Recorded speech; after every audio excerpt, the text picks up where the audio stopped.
Welcome back. You're watching Australian Agenda. We've been talking Victorian politics.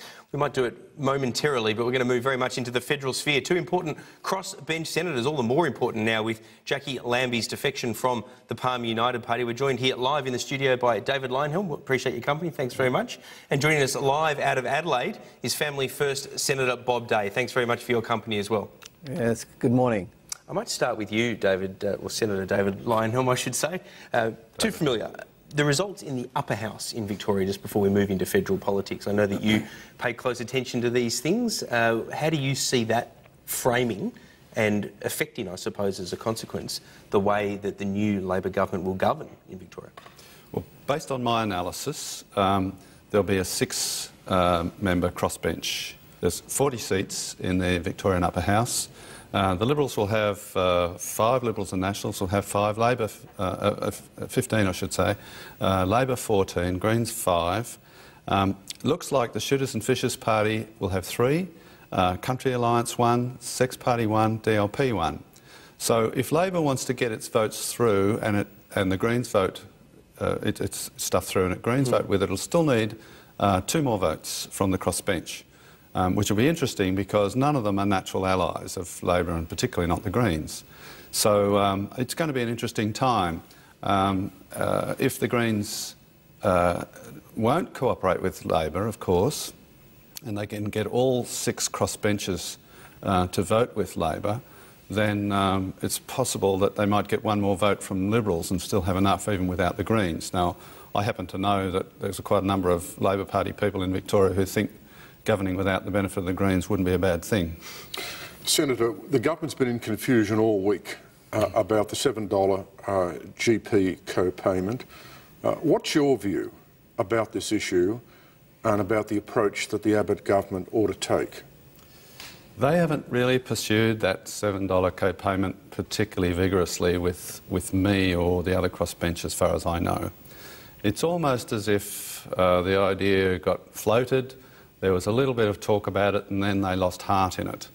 I haven't been lobbied. I've been lobbied on other issues. I haven't been approached particularly significantly. I think I've had 1 or 2 phone calls and that's about it. I thought it was a bad idea with the Medical Research Fund right from the start, so maybe that influenced Well, Bob Day, let me bring you in on this one because I know that you've talked about the value of the concept of a price signal, if not necessarily at $7. What is your view on the issue, and also what is your position on whether you have or haven't been approached as per what Senator Leyonhjelm said? Well, it got off to a pretty bad start. It started off, the strategy was right. They were talking about the long-term sustainability of the health system, and that's fair enough. But then to come in, big bang with what was perceived to be a large co-payment and very few exemptions, it got off to a very, very bad start. Now, we all know that there's a right way and a wrong way to start charging for something that was previously free, and had they come in with a very, very small co-payment, something very innocuous of say $2, just get it in, and with lots and lots of exemptions, they may have been able to get it established, particularly if, like they say, it's a 20, 30-year problem. People will look back in 20 or 30 years' time. They won't remember whether the co-payment in 2014-15 was $2, $4 or whatever it was. And then to try and sugarcoat it with a cure for cancer or a cure for something else with a Medical Research Future Fund, I think also complicated it. So they got off to a bad start and tried to do it in a pretty ham-fisted way. Sure, but now it's almost irretrievable. Okay, well that's the point I wanted to clarify. In terms of where we are now, is it the view of both of you that this has no prospect whatsoever and should be abandoned or not? As it stands, I don't think it'll proceed. There is a strong interest in having a price signal for medical services, and I support that too. I think the government recognises that there's too many people in the community who think that some things can be free. But how they go about it, I don't think that this is the way they're going to do it. And Bob Day on that? Yes, well, look, there are 250, 60 million GP visits a year. If they could reduce them by just 1%, they'd save $100 million. But look, it seems to us that with the lack of lobbying, that the government seems to have abandoned it, certainly in the short term. So perhaps they'll revisit it next year. And from a Senate perspective, Senator Day, I mean, do you see the votes, if you like, for the government, maybe not as it's designed now, but as you say, if they try to re-establish a discussion in this area as a price signal discussion, but do it differently? Well, I think they'd have to. I mean, still the basic premise is still sound, and that is that the sustainability of the health system is just not there. They have to do something. They have to get started, and like we always say, it's not where you start that counts. And I think they just need to press the reset button, recalibrate it, and start again in the new year, start afresh with a different approach. So, Senator Leyonhjelm, can I ask you, if the GP co-payment doesn't look like it can find passage through the Senate, what do you think about the proposed university fee deregulation? There have been some reports overnight the government is looking at some compromises there. Can you see an easier pathway for that package of reforms? Well, the government's been very much more determined to get that one through. Christopher Pyne's been lobbying me and the other crossbench pretty strenuously. He is very, very determined. And he's also not lost sight of the big picture, which is to deregulate university fees to allow the market to work a little more productively, if you like. And he's reasonably confident that he's got the numbers. I had a meeting with him just last week, and he seems to be fairly sure that he'll get something up, whether it'll be exactly what he started with. As Bob says, it's where you end up that matters, not where you start. What's your assessment of the Senate crossbench on that university fee deregulation? Well, it's a common misconception that we caucus as a crossbench, and we don't. So quite often my opinion of the crossbench is based on what the government tells me when they've been lobbying. Christopher Pyne tells me he's pretty confident he's got the numbers on this. And Bob Day, can I ask you about the university fee deregulation package? What's your assessment of it? Do you think that can find a pathway through the Senate by the end of the year? Well, let's just see how that goes. Certainly from a Family First point of view, we'd be very keen to see, low-cost, no-frills university degrees. But I've spoken to a couple of other crossbenchers, and I've got some concerns, particularly with the interest rate change, and I'd like to move an amendment to knock that one out. Other crossbenchers have got some ideas that they'd like to knock out, and if each one of us support each other's amendments and chip away at it, perhaps it'll get into a form that the crossbench will accept, and also the Minister and the Government will accept as well.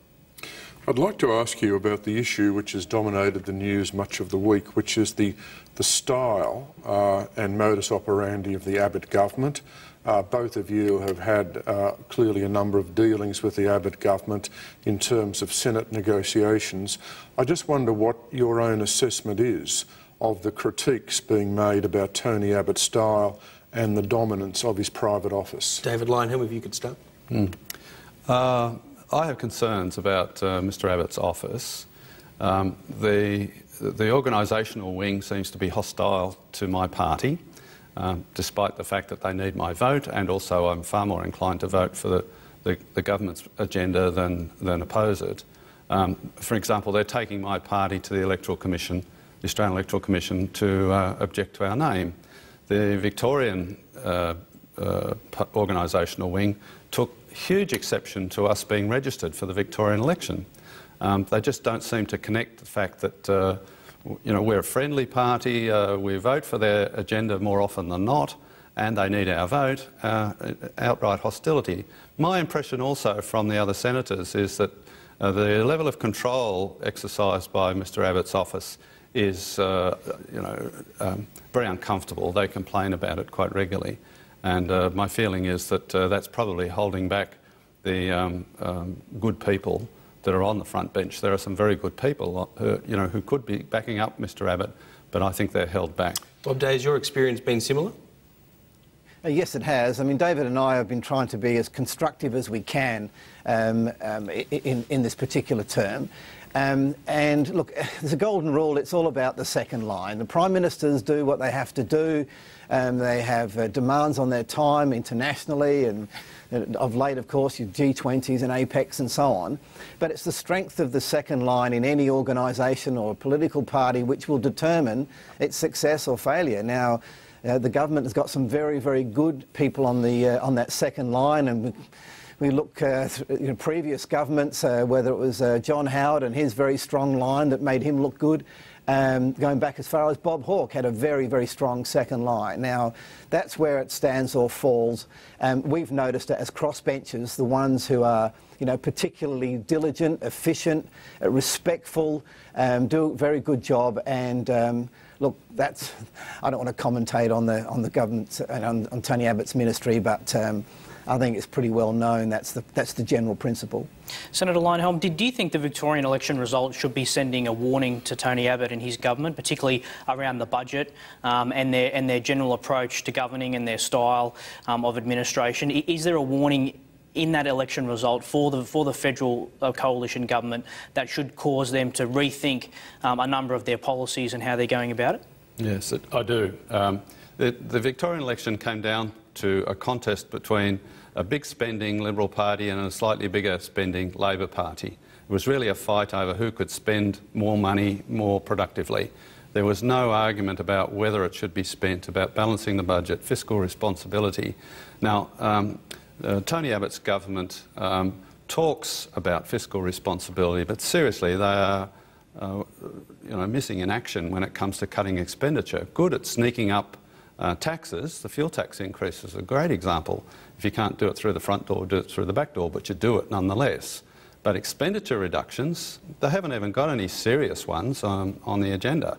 And the budget was pretty tepid right from the start, and everybody's screaming about that.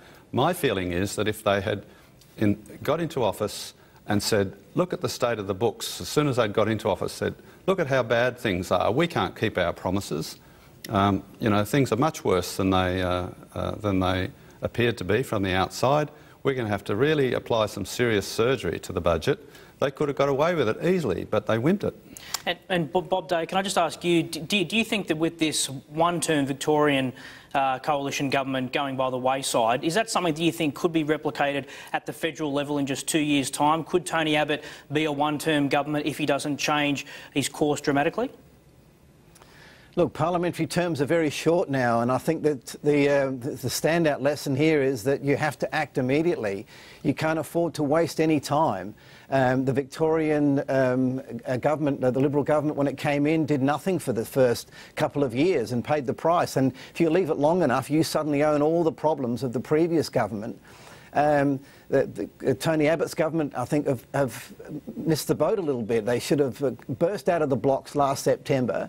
All right, they were waiting for the Commission of Audit report and the Western Australian rerun election and so on, but it doesn't take very long for you to then own all the problems of the previous government, and then once you start, you're then almost getting ready for the next election. I think that's the real standout lesson from both the federal and Victorian election. A question to Senator Leyonhjelm and then to Senator Day. The Treasury Secretary Martin Parkinson has delivered yet another warning about the need for fiscal repair in this country, saying that unless we have spending reductions, the only consequence will be further increases in taxation. I'd like to ask you both how you feel about the collective responsibility of the Senate, given that there are still about $25 billion worth of savings measures being held up in the Senate. How do the two of you feel about that, and how do you feel about the consequences of the Senate in terms of taking this position? Well, it's not just the Senate, of course, or not just the crossbench. The Labor and the Greens are in denial that there is even an expenditure problem. Coincidentally, it's interesting you should ask that. On Thursday afternoon, Bob Day and I sponsored a session. We moved a motion in private senators' business that the Senate consider expenditure reductions, had responsibility for expenditure reductions. There was a debate on it. Bob and I spoke, Matthias Cormann spoke, Fiona Nash spoke. The Labor and the Greens speakers really spent all of their time criticising the government for its expenditure reductions. They had no serious reduction ideas of their own. There's a denial problem going on, and I'm critical of the government for not going after the problem hard enough. I don't think they have got the bottle for a serious expenditure reduction program, and it needs to be serious. But Labor and the Greens, and I must say a good number of the crossbench, just think there's such a thing as free money, that it's a bottomless pit. And Bob Day, can we get your reaction to that? Yeah, sure. There's look, we understand the government's predicament here. You know, they've got $380 billion of revenue and $420 billion of expenses. Something has to give. But like David said, on Thursday we came up with a whole range of cost-cutting options. I mean, the government's spending $5 billion on childcare, $5 billion on job placements, $5 billion on housing assistance. Then there's industry assistance and a whole range of others, spending money on climate change, these sorts of things. There's the government is just spending too much money, and look, every teenager, every family, every business owner in the country, when they're faced with a problem, a financial problem, they want to try and raise revenue. You know, how can I get more income? Because that's the easiest option. But you just have to cut costs. We've all done it. It's a difficult thing to do, but they have to bite the bullet and cut spending, and there's no other way around it, I'm afraid. All right, Bob Day and David Leyonhjelm, appreciate your time this morning on Australian Agenda. Thanks very much.